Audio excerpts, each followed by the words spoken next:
নমস্কার বন্ধুরা, তোমরা সবাই কেমন আছো? আমি ভালো আছি। চলে এলাম আরেকটি ভিডিও নিয়ে। আজকে সকাল সকাল মেয়ের আদেশ হয়েছে তাকে আমাকে স্কুলে টিফিনে রুটির সাথে ভেন্ডি ভাজা করে দিতে হবে, যেটাকে অনেকে বলে ঢ্যাঁড়স। হ্যাঁ, কারণ হচ্ছে সে নাকি রবিবার দিন পাপার সাথে বাজারে গিয়ে নিজে হাতে বেছে বেছে নাকি সে ঢ্যাঁড়স নিয়ে এসছে। তাই আজকে ঢ্যাঁড়স দিয়ে ভাত খেয়ে যাবে, আবার টিফিনে ঢ্যাঁড়স দিয়ে রুটিও নিয়ে যাবে। মানে ঢ্যাঁড়সের মনে হচ্ছে আজকে পর্ব চলবে। তাই জন্য আবার কি বলছে যে যদি না করে দাও তাহলে কিন্তু ঢ্যাঁড়সগুলো পচে যাবে। বাবা, কত চিন্তা, অনেক চিন্তা। তাই জন্য আজকে কি করলাম না, ঢ্যাঁড়স মেয়েকে ভাজা করে দিলাম আর আমরা অন্য টিফিন করে খেয়েছি।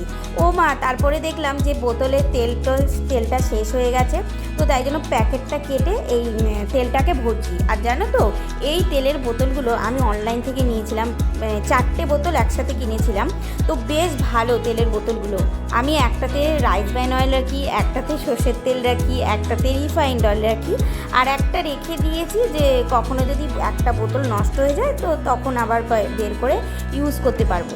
আবার তেল ভরতে ভরতে একটা জিনিস লক্ষ্য করলাম, ভেতরে না ওই ঢাকনাটা, বোতলের ঢাকনাটার গার্ডার খুলে গেছে। তো যাই হোক, কিছু তো করার নেই। তারপরে দেখলাম মামুনি কি প্লাস্টিক করে যেন সব গোছাচ্ছে। তারপরে দেখতে পেলাম যে না, আজকে তো শিবরাত্রি, মামুনি গঙ্গায় স্নান করতে যাবে। আর আমাদের গঙ্গাটা তো সামনে, তাই মামুনি মাঝে মাঝেই মানে গঙ্গায় স্নান করতে যায়। তো আমি তো যেতে পারিনি। তো যাই হোক, ঘরে রান্না বান্না সংসারের কাজ নিয়েই ছিলাম, আর বাবার মাথায় ঘরেই আমি জল ঢেলেছি। ও বাবা, দুপুরে রান্নাবান্না শেষ হওয়ার পর মেয়ে এবার বায়না ধরেছে পেয়ারা খাবে কিনা। গাছে বেশ সুন্দর সুন্দর পেয়ারা হয়েছে, কিন্তু না পারলেও তো রক্ষে নেই, কারণ খাবার তো লোকের অভাব নেই। হনুমান আছে, পাখি আছে, কাঠবিড়ালি আছে, তারা এসে সব খেয়ে যায় গিয়ে। তাই জন্য মেয়ে আর আমি যুদ্ধাস্ত্র নিয়ে নেমে পড়েছি যুদ্ধক্ষেত্রে। মেয়ে তো আমাকে, মানে আমি যা করবো ওকে তাই করতে হবে। তাই এই পেয়ারা গাছের সেই মানে ডালগুলো দিয়ে এইগুলো পাড়ার এগুলোকে বানানো হয়েছে। কিন্তু কি ভারী গো, এটা নিয়ে যে আমি পারবো, আমি নিজে ওটাকে সামলাতেই পারছি না। তো অনেক কাণ্ড কারখানা করার পরও আমি পেয়ারা পারতে পারিনি। মেয়েও অনেক চেষ্টার পরও পেয়ারা পারতে পারলাম না। কি করা যাবে আর।